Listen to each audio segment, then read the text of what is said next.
আজকে যাচ্ছিলাম মেয়ের স্কুলে। মেয়ের এক্সাম চলছে। তো যেতে সময় এই রাস্তাটা দেখে এই পরিবেশটা খুবই ভালো লাগলো।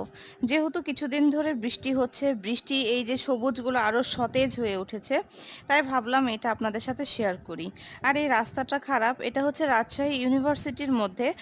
যেহেতু এখানে ৩টা হল হচ্ছে, সো রাস্তা খারাপ হওয়াটা স্বাভাবিক বিষয়। সেই কাজগুলো কমপ্লিট হয়ে যাওয়ার পরে অবশ্যই রাস্তাটা আবার ভালো হয়ে যাবে। এখন যাওয়া আসার জন্য একটু কষ্ট হয়, কিন্তু এই কষ্টটা আসলে কিছু মনে হয় না, কারণ ভালো কিছু তৈরি হচ্ছে তাই। তো দেখো, এত সুন্দর একটা পরিবেশ, এই গাছগুলো অনেক বড় আর অনেক সুন্দর। আমি ভিডিওটি স্লো মোশনে করেছি এবং আমার কাছে দেখতে অসাধারণ সুন্দর লেগেছে। এই সবুজ সবুজ ঘাস, এবং শুধু এক পাশে নয়, দুই পাশে এখানে একটা পুকুরও ছিল, এবং পুকুরের সাথেই ছিল নারিকেল গাছ। এই ভিউটা অসাধারণ সুন্দর। আমি তো খুবই ভালো